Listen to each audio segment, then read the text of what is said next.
El día de hoy nos acompaña aquí en la mesa, como nos lo dijo fue a principios de semana, ¿verdad? Lunes o martes, el licenciado Pablo Espinosa, quien es el secretario de Educación, Cultura y Deporte del Gobierno del Estado, a quien le damos la más cordial de las bienvenidas. Señor, pues muchísimas gracias por acompañarnos. Buenas tardes. Muchas gracias por invitarme, buenas tardes. Muy buenas tardes. Bueno, ya hablábamos más o menos del panorama educativo para el próximo año 2014 que impera en el estado de Chihuahua, licenciado. Y bueno, pues hablábamos acerca de los problemas, por ejemplo, del invierno, que ya estarán solucionados, ¿verdad?, en enero, cuando regresen los niños, adolescentes a clase.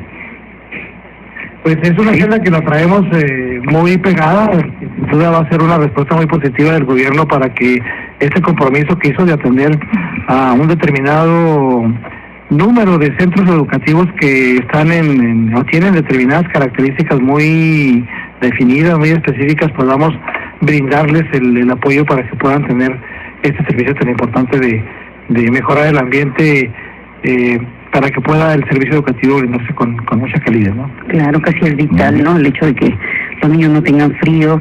Y ya será la cuestión de la prudencia y de la información, ¿verdad?, para regular todos estos recursos y que no se nos revierte. Pero qué bueno que ya esté solucionado el problema. Muy bien. Licenciado, ya hablando en un término un poco más amplio, las derivaciones de la reforma educativa, ¿qué impacto tendrán en el estado de Chihuahua? Estamos en ese proceso de implementar o de implantar lo que a nivel local será la reforma educativa.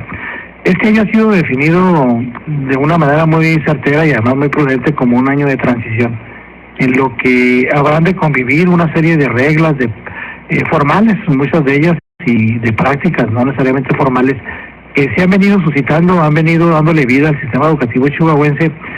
Y esas viejas prácticas, por llamarle de alguna manera, unas no tan viejas, pero de alguna manera un estilo de hacer las cosas, se va a venir acompasando con una serie de nuevas prácticas que van a venir ya acompañando al nuevo modelo educativo que deberá surgir a partir de la reforma educativa. La reforma educativa para un servidor está planteada fundamentalmente en un cambio estructural de la educación.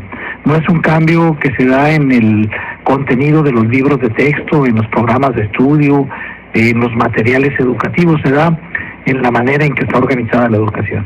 Y eso es fundamentalmente el cambio estructural que yo le llamo, que va a implementarse a partir de ya. Si bien la ley es a partir del mes de septiembre, hay una agenda que se ha venido construyendo junto con los estados para que la podamos implementar en este año, que le hemos llamado de manera muy atinada de transición. En este comentario que yo hacía de manera inicial entre lo viejo y lo nuevo, ¿no? Para que termine finalmente de apoderarse y de empapar todos los espacios del servicio educativo, estas nuevas reglas que le van a dar fundamentalmente, en mi opinión, un mejor servicio a las niñas y a los niños de Chihuahua. Ese es el punto, creo, central, que hoy los que ganan con la reforma, los que ganan con esta reforma, en mi opinión, son fundamentalmente ellos. Caramba, y como se percibe así, entonces no sería tan integral, porque vamos a la cuestión administrativa. Yo comentaba con Humberto que los que tuvimos la oportunidad de estar los 30 años en el servicio y en las aulas, pues sabíamos que cada secretario de Educación traía bajo el brazo su reforma, y lo que servía un sexenio no servía para el otro. Es interesante todo esto, y particularmente para las mujeres aquí en la frontera, y los hombres, desde luego. ¿Qué pasa con las escuelas de tiempo completo? Parece que nos hay una muy buena novedad. El esfuerzo que vamos a hacer es que estamos ya en el diseño de una cobertura para tener más de 200 escuelas de tiempo completo en Juárez y cerca de 800 en el estado. Ese es el compromiso que estamos construyendo, con el propósito de que esta modalidad pueda tener esa presencia, con el propósito de apoyar a un buen número de niños. En este caso, en Juárez son un poco más de 25,000 niños, llegar a más de 50,000 niños que puedan tener estar bajo este paraguas del servicio educativo, que tiene fundamentalmente el propósito de mejorar su logro, su desempeño, al ampliar el horario escolar, para que los maestros, las maestras que están en esta agenda de escuelas de tiempo completo puedan brindar un servicio que ellos aprovechen mucho mejor el tiempo en una agenda muy específica donde tenemos déficit, ¿no?, que es la lectoescritura, las matemáticas y la ciencia. Sáqueme de la duda, yo pensaba que eran recursos estatales, pero parece que nada más los traen de la Federación. Son recursos de los dos tipos. son de los dos tipos. El Estado en este proyecto tiene una inversión cercana a los 70 millones de pesos. La historia es muy simple. El programa de escuelas de tiempo completo es un programa que emblemáticamente inició en Chihuahua, con los famosos centros regionales de educación integral que se iniciaron en el gobierno de Patricio Martínez, que él tuvo la inteligencia de crear centros regionales con el propósito de que las escuelas que tenían servicios de unitarios o de un maestro de multigrado, un maestro con varios grupos, pudieran concentrarse todos esos alumnos y maestros en escuelas que pudieran brindar los servicios completos y que se les pudiera dar una mayor calidad a los niños al acercarles una serie de servicios que era muy difícil brindarlos escuela por escuela, ¿no? Como por ejemplo el inglés, los laboratorios de cómputo o los de tecnologías, que si lo hiciéramos escuela por escuela y sobre todo en aquellas que tienen 20, 15 niños como en las escuelas unitarias, era una tarea titánica, ¿no? En términos económicos, sobre todo, ¿no? Todavía hay muchas escuelas unitarias, maestro. Todavía tenemos muchas escuelas de un maestro, de dos maestros, de tres. Hay escuelas de todo ese tipo en el estado. La geografía da para esas características. Hay un municipio que para mí es emblemático en cuanto a la nota porque lo ejemplifica en toda la complejidad que tiene el sistema educativo chihuahuense, como es Guadalupe Calvo. Guadalupe Calvo es del tamaño de Nayarit y ahí tenemos casi 900 escuelas en ese municipio. Muchas de ellas tienen la característica de ser unitarias. Y ahí el reto en ese municipio, además es el municipio donde tenemos más escuelas de tiempo completo. En el puro municipio de Guadalupe Calvo hay 109 escuelas de tiempo completo. La idea es también, al igual que en Juárez, ir por 209 escuelas en el próximo año. Muchas de ellas de naturaleza indígena y con una infraestructura sumamente deficiente. Entonces, la apuesta y además es donde más necesita el maestro el tiempo extra, ¿no?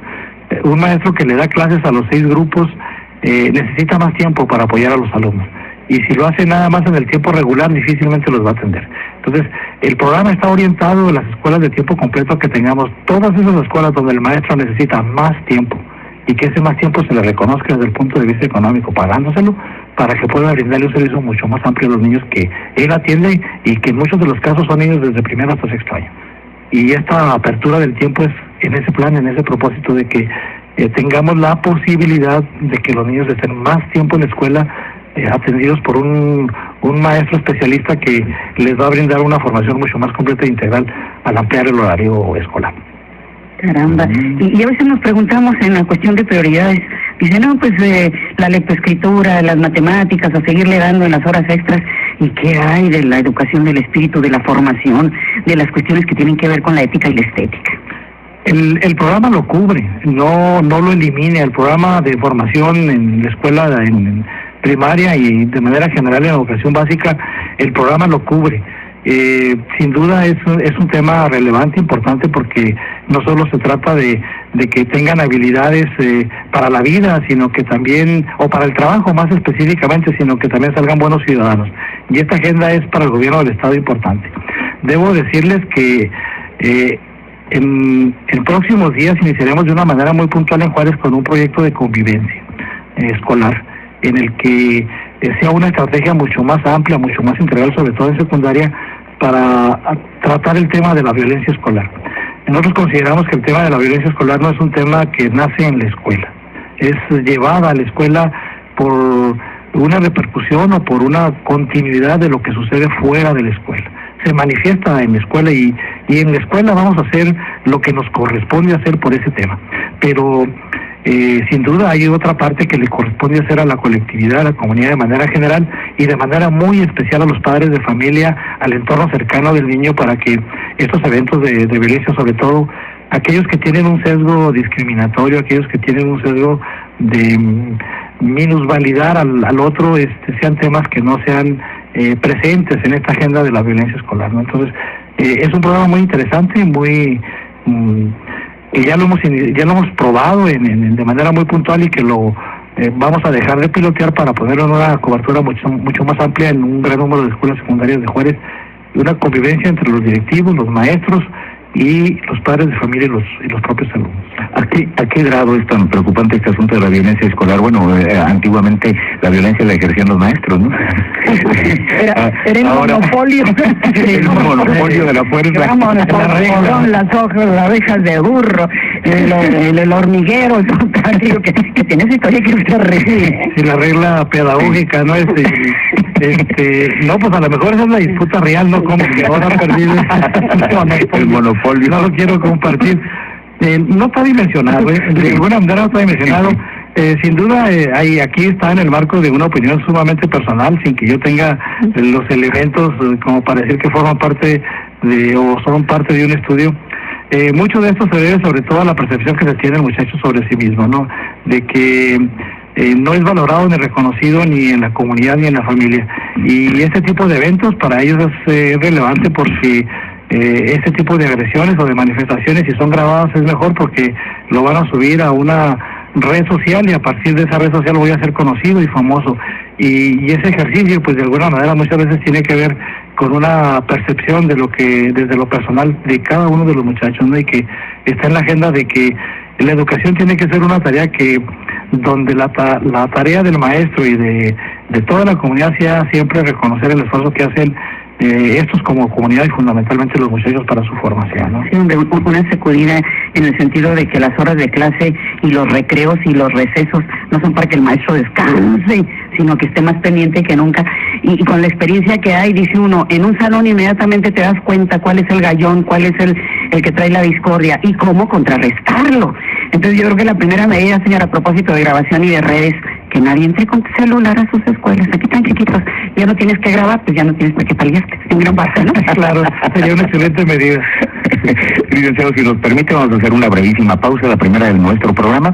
Enseguida volvemos a esta interesante conversación con el licenciado Pablo Espinosa, secretario de Educación, Cultura y Deporte del Gobierno del Estado, quien está aquí con nosotros esta tarde en nuestra mesa de tercera.